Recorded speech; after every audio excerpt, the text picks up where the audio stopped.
This is The Weekly Set, an official podcast of TheTotalScreen.com.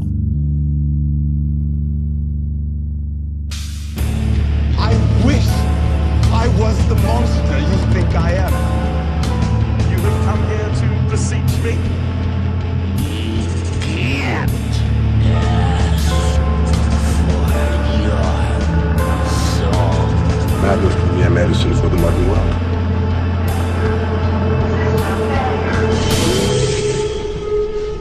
Hello, everybody, and welcome to The Weekly Set, the official podcast of The Total Screen. I'm your host. My name is Tyson, and joining me today, as always, is my partner in crime here at The Total Screen, William Rohrig. Hello. So today we are doing episode 277 of the podcast, and we are going to be talking about the last 3 episodes of Lovecraft Country. We'll be talking about the show in general more than that, I believe. But yeah, so we've had a little bit of a break of discussion of Lovecraft Country. I haven't talked about it in 2 weeks, and so now we got 3 episodes to go through. The first episode was season 1, episode 8, Jigabobo, which was actually directed by the series showrunner Misha Green. And going through her IMDb page, it looks like it's the only thing she's ever directed. So this would be her directorial debut. Oh, interesting. So this episode starts off, if you remember, like way back, like in the haunted house episode, I had mentioned that when we discussed it, I'd mentioned that while I was doing some research for my show notes for that episode, I had found out that like Diana's friend, referred to as Bobo, seemed to be a play on the idea of this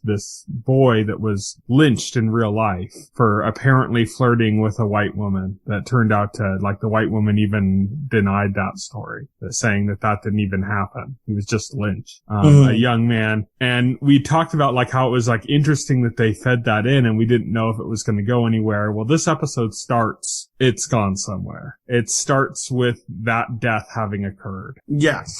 And the black community is out, and they're grieving, and they're angry, and it's kind of playing on that kind of atmosphere in the city. And then this episode goes on to kind of focus on Diana, who in her grief just is kind of like wandering around, just kind of can't like stomach being around people, it seems. She sees people laughing and she gets angry, and she's just moving around. But then the police officers, the ones under the control of Captain Lancaster, who we know is one of the sects of the Sons of Adams. He's involved in that. He's involved in all that magic stuff with his police department. And they corner Diana and start harassing her. And then Lancaster puts a spell on her. Yeah. That makes it so basically through the rest of the episode is mostly focused on her being chased by these 2 apparitions that she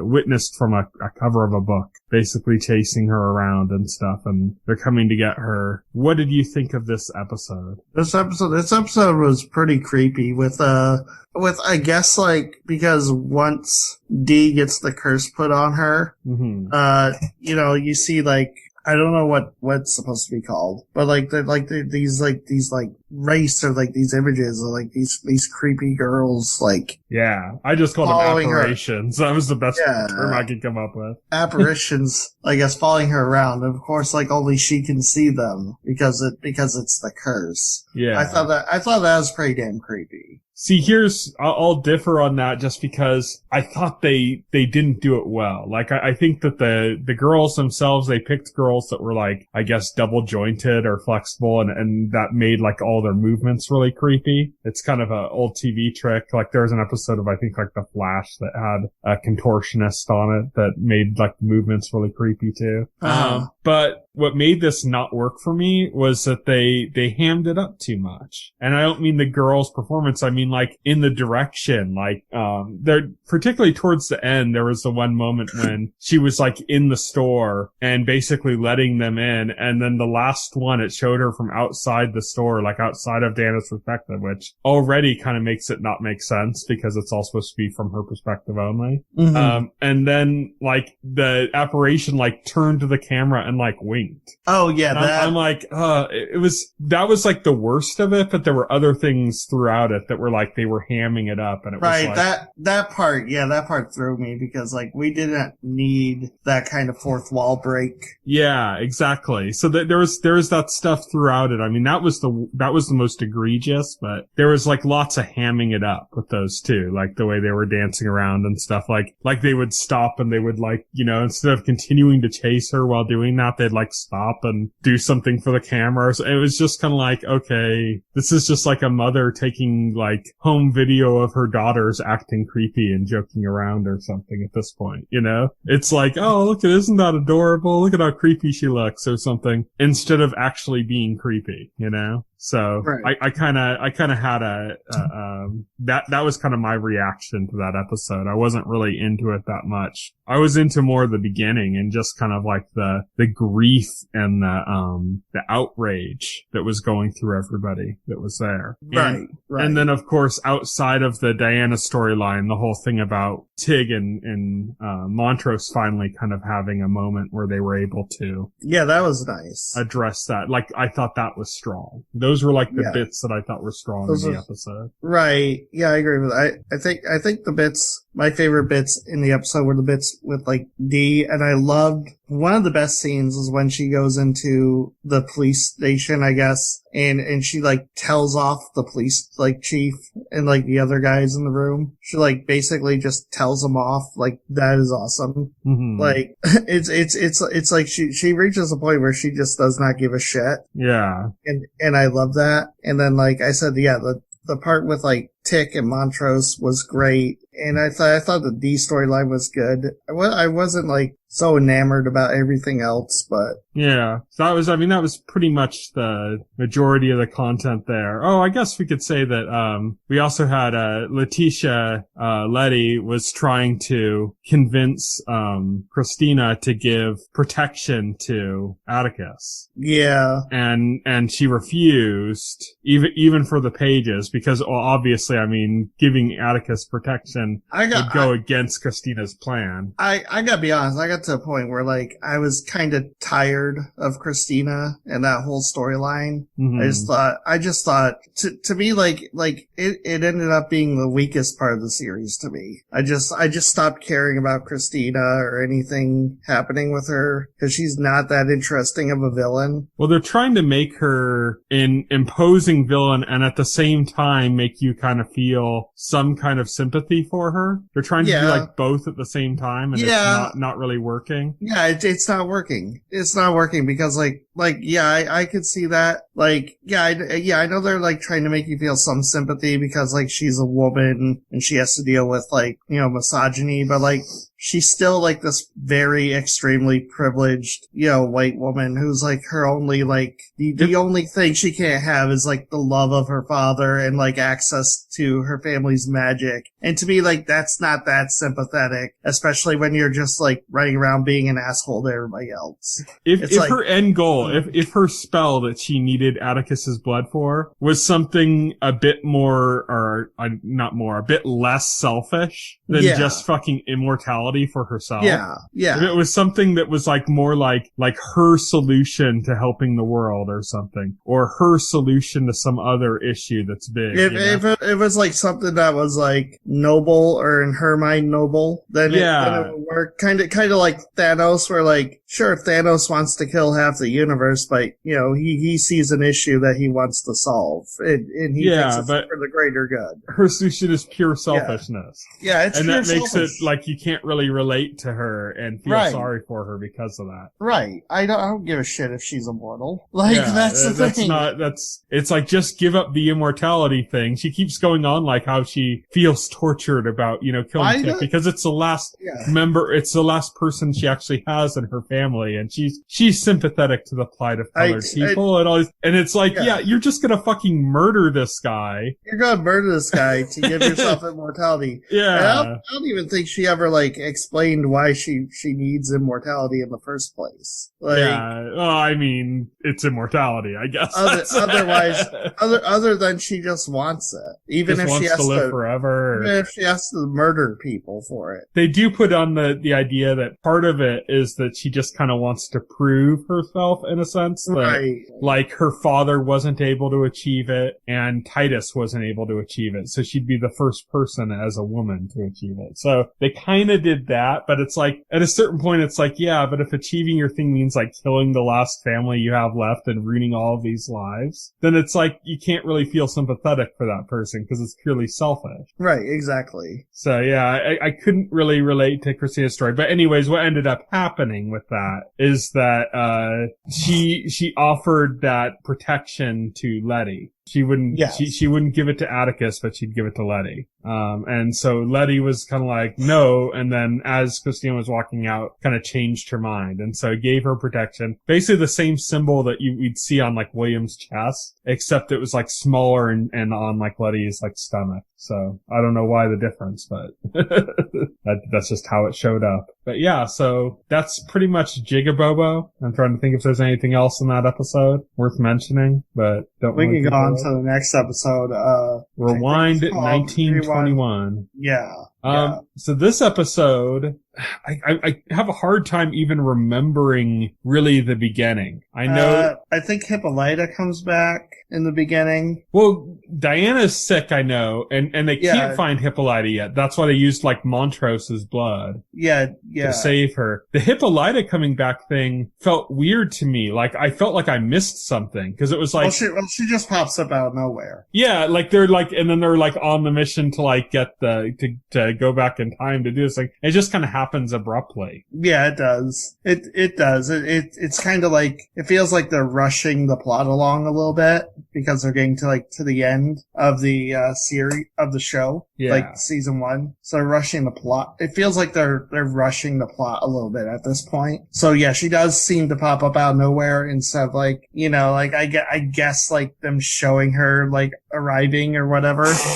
But I mean, it's not a big deal. Like, I didn't think that was like a huge deal. But yeah, and we should mention like, yeah, Dee is sick because at the end of the last episode, the curse caught up to her. The curse caught up to her. Yeah. And so they're trying to figure out how to save Dee, and Christina tells them that they need the Book of Names to be able to do that. And we know the Book of Names like burned in like I guess like Tick's grandmother's house in Tulsa and like during the Tulsa race riots. Yeah. And so, Hippolyta comes back and she tells them that they can use the machine, the multi-dimensional machine from the earlier episode they could use that to basically time travel back to Tulsa 1921 and get the Book of Names. Yeah, the moment of the riot, the massacre. Yeah, the massacre of Black Wall Street. Yeah, so that takes us to basically like the last half of the episode, because everything else before it's kind of meh. Yeah. It's all just gonna set up. And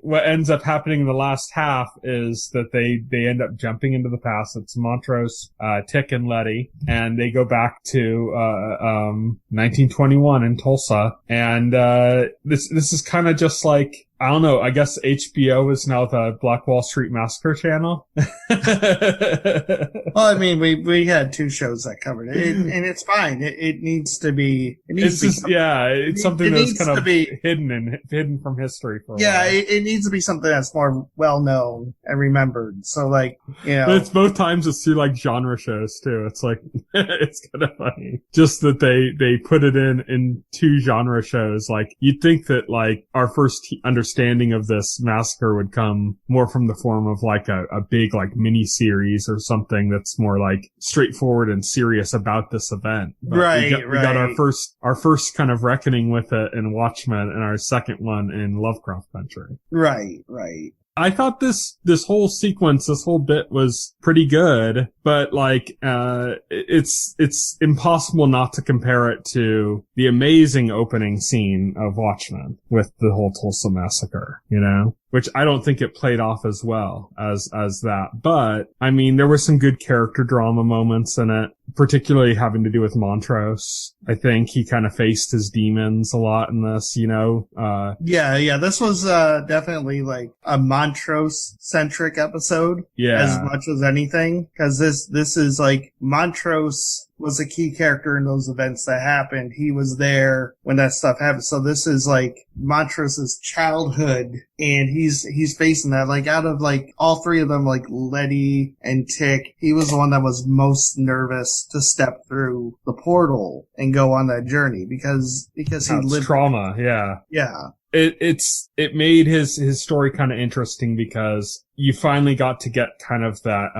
reconciliation between him and Tick. Yeah, where, like, you did. Tick got to better understand him and everything that made him the way he was, you know? Right. That, like, you got to see the way that he was treated by his father and stuff, and how that played out, and how even though George was defending him, like he was too kind of scared to really stand up for him. And so you could see like George's failure as an older brother to protect his sibling, you know? Right. And so like these kind of things that we kind of vaguely understood, now we kind of have like a more concrete view of. We kind of see what makes Montrose Montrose. And we get to see him kind of like lose his first love. We get to see him have the moment in which he realizes that, which I kind of saw coming a mile away the second the time travel thing hit, that the stranger that saves them wielding a baseball bat ended up being Tick. Yeah, I don't know. I thought that was kind of corny. I mean, the second they time traveled back, I'm like, oh, okay, so Tick's gonna be the stranger. Yeah, that's what I said. It turned out, and it's kind of corny because, like, I always think, like, in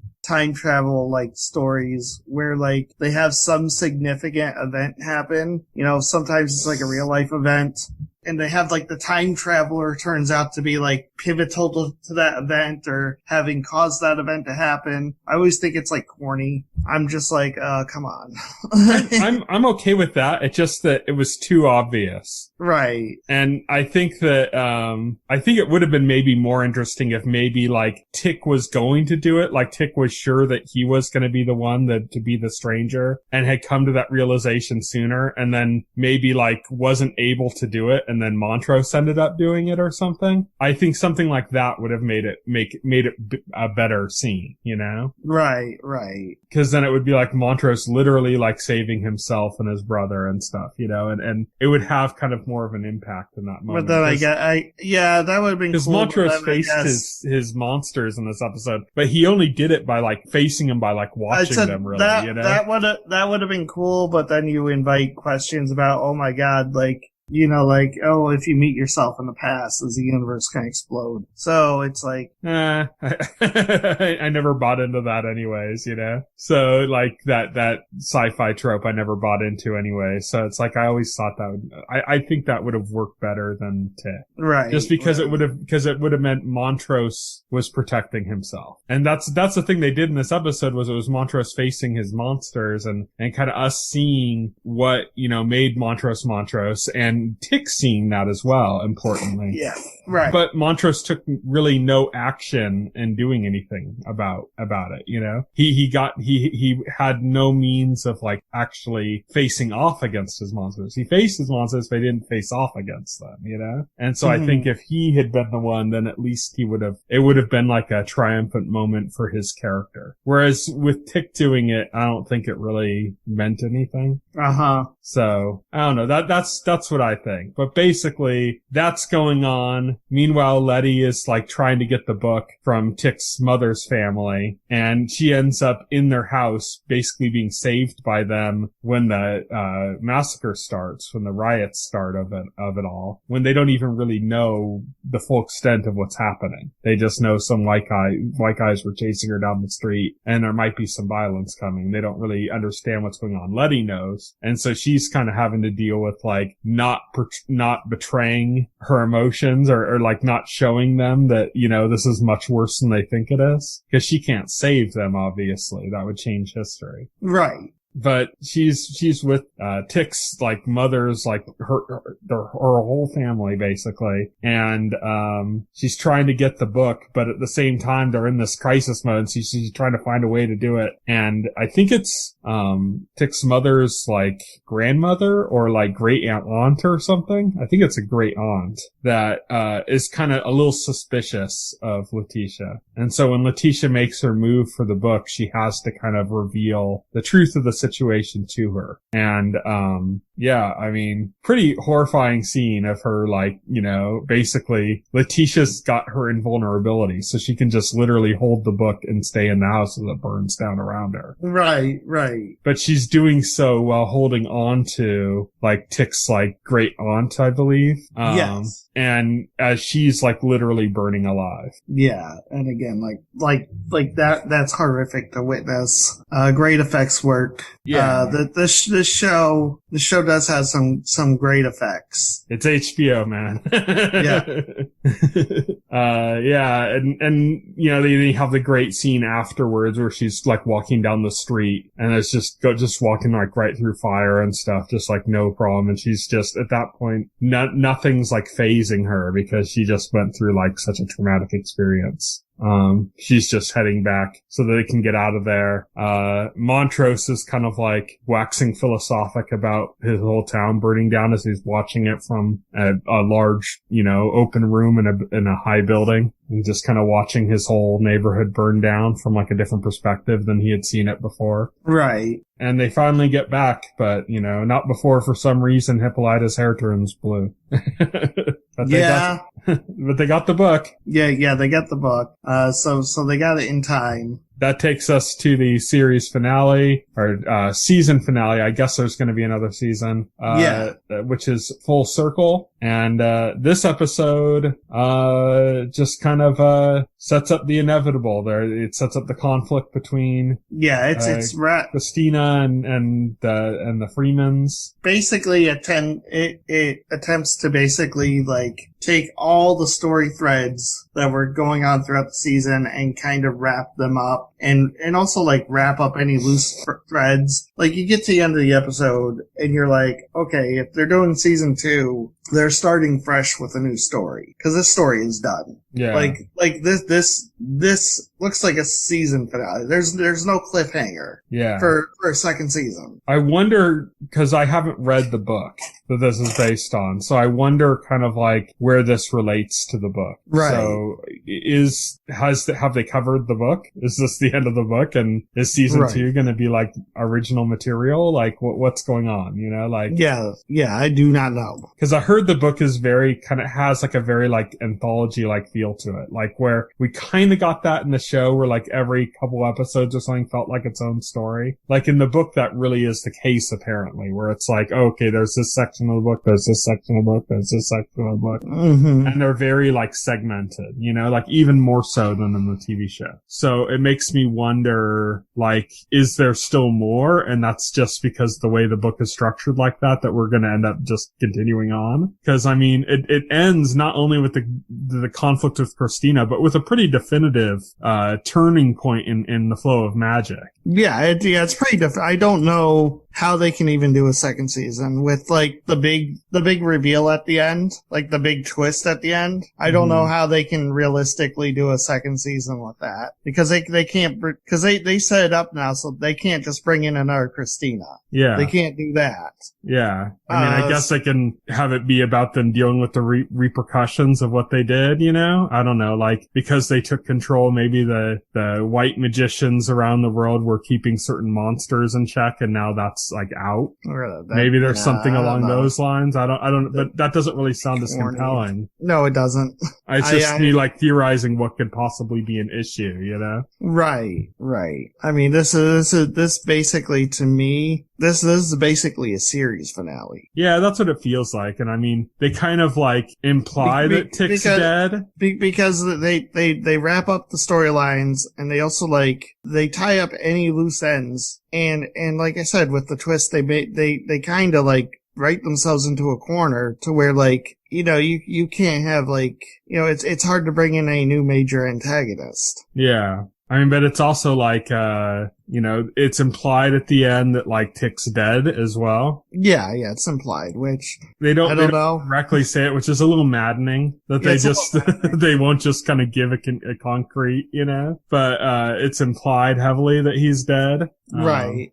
Yeah, I don't know. Like, I don't know how I feel about the finale. I think the switcheroos felt like all the little switcheroos that happened between Christina's plan and the protagonist's plan all kind of felt like cheap. Yeah, it felt, that felt cheap. It all felt like predictable. Yeah. Like everything like it's predictable. Like, you know, The because way Letty survived with her seal coming back just felt like weird. Like, okay, I guess that was like an oversight in Christina's spell. I don't know what that was. Like, that felt kind of like a Deus Ex Machina. And yeah, I mean, my major issues was like you saw like Ruby and Letty like arguing over like, Letty's asking Ruby for help with her plan to defeat Christina, and because Ruby is in love with Christina, you know, she's kind of like, you know, she's still at odds with her sister, and she even like, she brings up once again, you know, that her sister Letty's only like, you know, Letty only cares about her when she needs something from her, you know. Yeah. And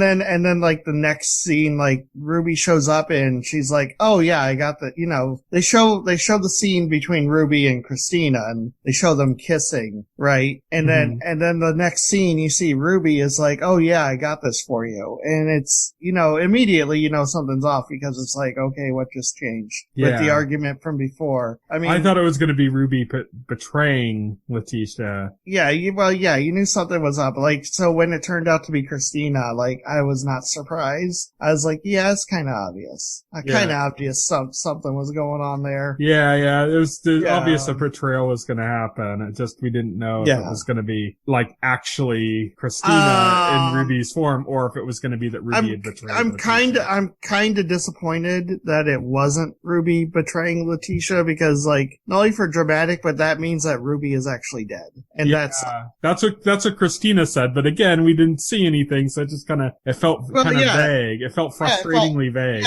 It was frustrating because, like, Christina, like, we don't see her show up, we don't get any confirmation that Christina is lying or incorrect, but, like, if Christina is, what she's saying is true, that means, like, they killed Ruby off screen, which is even more maddening. Yeah, you know? Exactly. You it's frustrating. Like, it's like, did this really happen? Did it not happen? It seems like it did, but it's not confirmed. And it's like, why would you, you know, like, take a character that you had us invest all this emotional and then kill her off screen just for, like, a surprise twist at the climax of the show? That's kind of cheap. I don't like that kind of everyone cheapness. Could see coming anyways, yeah.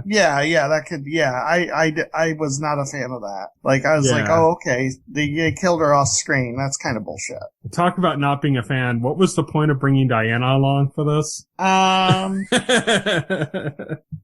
then leaving her in a car when they know what happens at night. Yeah, that didn't make any sense why they took her to Artem just to leave her in a car by herself. At night, like, in Artem. Like, oh, we're going to go on this dangerous mission to confront, like, an evil sorceress and her fucking cult, and we're going to bring our kid along and tell her to wait in the car. Like, A+ babysitting. Yeah, you know, yeah. It's just ridiculous. Yeah. Then you find out the whole thing with her robot arm at the end was just kind of, I don't know, like, out of nowhere. I like some of the pulpy elements of the show, but like that just seemed like ridiculous, you know? Right. Yeah. Yeah. That just seemed ridiculous. I mean, all the stuff with Christina is like, at this point, I'm done with Christina, and you know, like. Also, it's the show. Yeah, I'm pretty over the show at this point too. No, I mean, so the show's done with Christina too. Oh yeah. The show's done with Christina because the only thing I was actually surprised about was like they apparently did kill Tick, because I didn't think they would. I'm still not convinced he's fully dead. I'm still not convinced he's not coming back next season. Yeah, that's what I was saying earlier. It's like, it's frustrating because they killed him and then they kind of made it just vague enough that it's like, well, maybe he's not dead or something. Right. And it's just frustrating. It takes away any impact. Because they set up like, this is a show that anything can happen. But Christina's definitely dead. But you knew that she was going to be defeated. You knew, like, her plan had, like, no chance of working or, you know, like, succeeding, because you knew she was going to be defeated. So, I mean, it's a little anticlimactic when you can see it coming. And I guess, like, I guess they tried to compensate for that by killing off Tick, because like that's the one thing you probably wouldn't have guessed they would do. But it's like, I don't know. I was just kind of like, all the little twists just felt really cheap, and like they kind of felt like nonsense. Like, oh yeah, we knew this was going to happen, but this was our plan all along. It's like, really? That just doesn't feel accurate, you know? Like it doesn't feel like it doesn't ring true. Yeah, that's the truth. Like it didn't ring, like the finale didn't ring true. It really felt like they were going for like spectacle over substance. Mm-hmm. Because there was a lot of spectacle in this finale. You know, a lot of like grandiose moments, and because they really wanted it to feel like a finale, and like I get that, but I was like kind of like, I don't know. I wasn't feeling it, to be honest. What about the scene with Diana killing Christina? Didn't that kind of feel like off too? Like they're trying, like, so now Diana's a fucking murderer? Yeah, I mean, yeah, that was weird, I guess, because, you know, Diana was never shown previously to be vindictive, I guess, you know, like she has every reason to want to do it, but it was kind of weird that she showed up after the fact with a robot arm that she got from nowhere. Where'd that come from? Like, Diana? There was the one scene where her mother was talking to her and said something about where her daughter said that she wasn't going to be able to draw, and she said, "Oh, you know, I'll promise you'll be able to draw again," or something. And then like it was like implied she was going to do something like right then, and then they just kind of cut away. Cool, but but I guess so. So it's implied that she gave her that arm before they went to Artem then? Yeah. Oh, okay. But you don't see it, and it was pretty it wasn't like a normal sized arm. It was like big. Yeah. So it was kind of like, where was that hiding when they were like stuffed in the car together, or when she was like, you know, scared of that monster, you know? It's like, there's a lot of stuff that's just kind of like, okay. You know, like, what's going on with that? Like, it just didn't make sense. But yeah, she ends up killing off Christina at the end. Like, which, the like, now blow. you've turned the innocent girl in the series into a fucking murderer. So the heart of the show is now a murderer, you know? A murderer. I don't know. Yeah,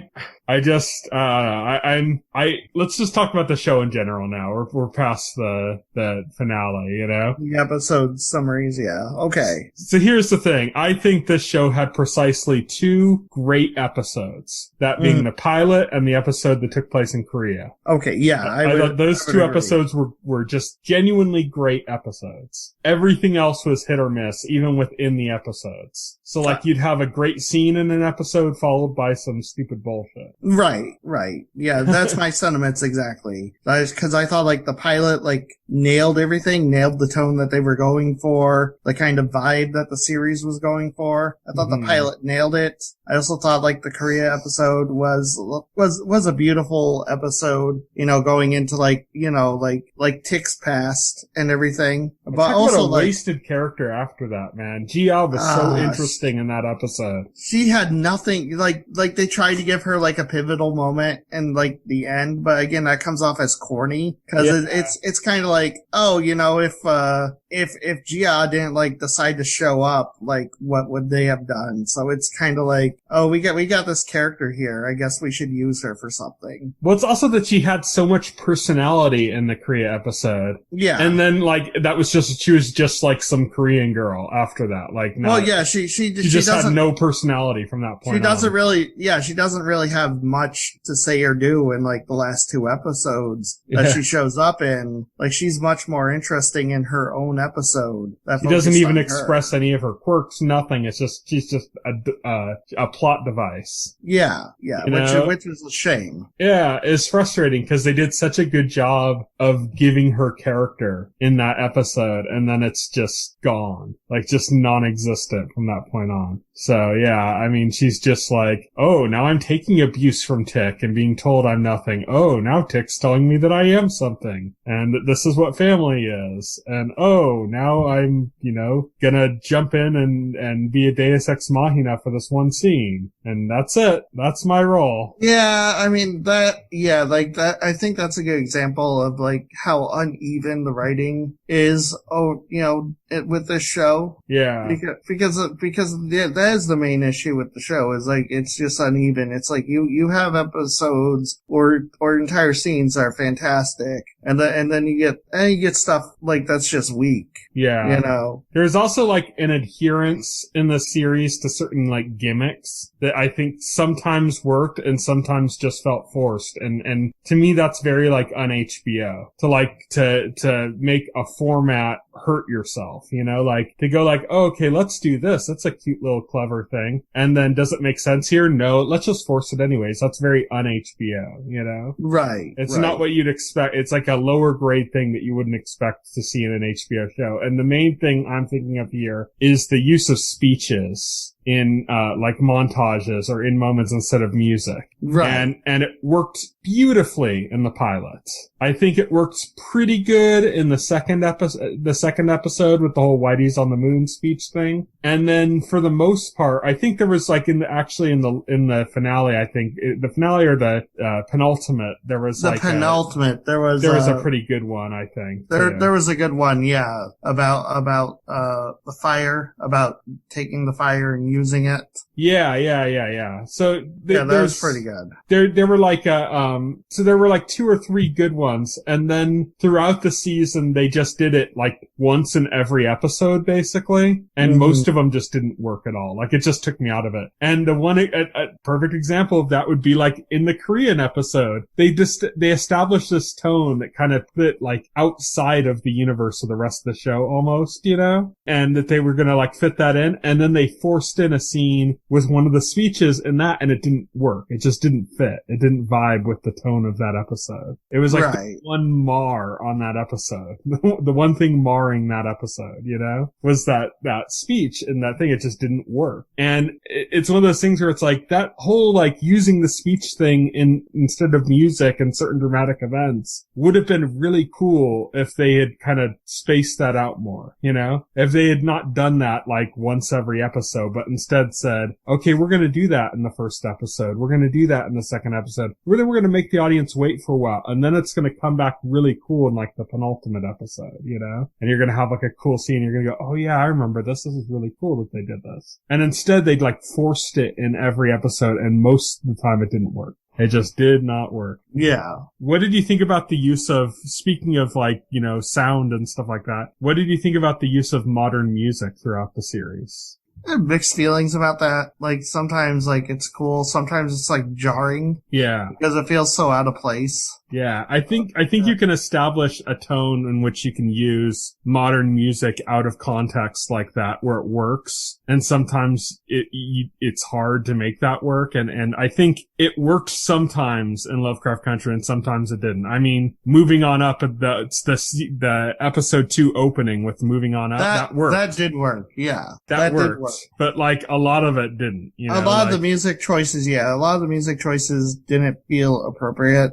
I would have probably preferred it if they focused more on period, appropriate music, just because, like, I guess that would have made it feel like more like we're in that time period that the show is it doesn't take you out of the moment. Right. Yeah, that was one of the hit or miss things for me. Like sometimes I wouldn't even notice it until I paid extra attention. So, oh yeah, that's like a modern song, but it kind of fits. It kind of works. And then other times it would be like when Christina was driving, and it was like blasting hip hop as she's driving. It was like, okay, this feels really odd.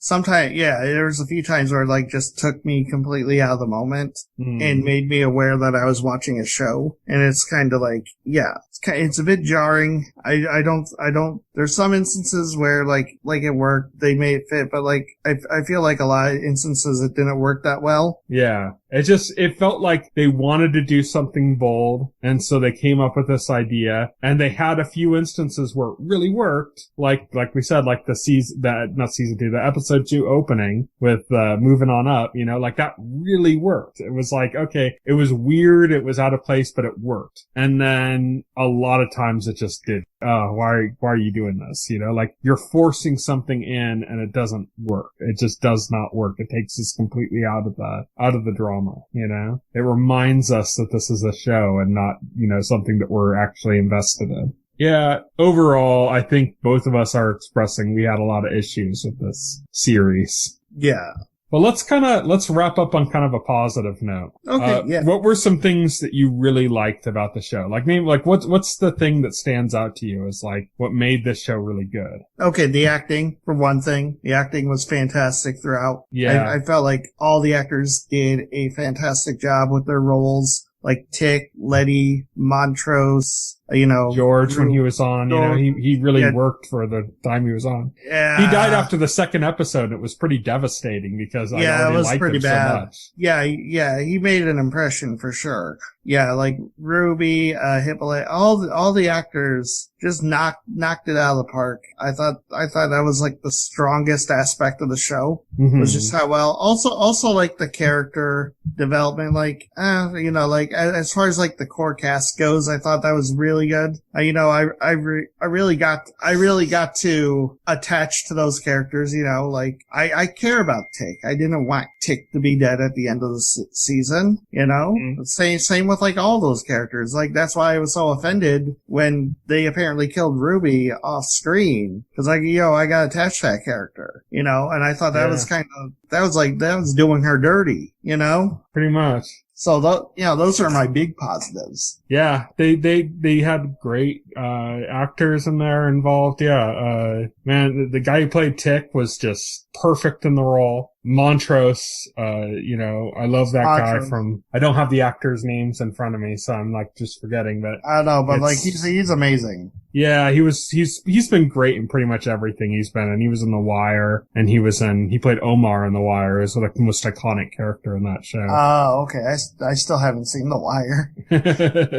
He's just been so good in so many roles. He was good in Boardwalk Empire. He was good in a bunch of stuff. So I love seeing him. Whenever he pops up in something, like a smile creeps on my face. I'm like, oh, okay. Even if this is like a dumpster fire of a show or a movie or whatever, like at least it's got this guy in it, you know? This guy like brings some quality to it, you know? Like he's always good. Yeah, I thought Letty was a really great, like, strong female protagonist. Yes, absolutely. And Ruby was great as well. And, you know, even though I think in the end they kind of wasted it, I liked the building up of what they were doing between the drama between the sisters. Right, yeah. And so, yeah, I mean, apparently Ruby's killed off screen, but we don't really know 100%. It's just a shame that, like what they were doing with Ruby and Letty's relationship, apparently won't get resolved. Yeah. I mean, you know, well, maybe it will. Who knows? Who knows? They were, like we said, maddeningly vague about certain details like that, you know? So maybe she's still alive and maybe she'll become an antagonist now. I don't know. I have no clue. She's got power.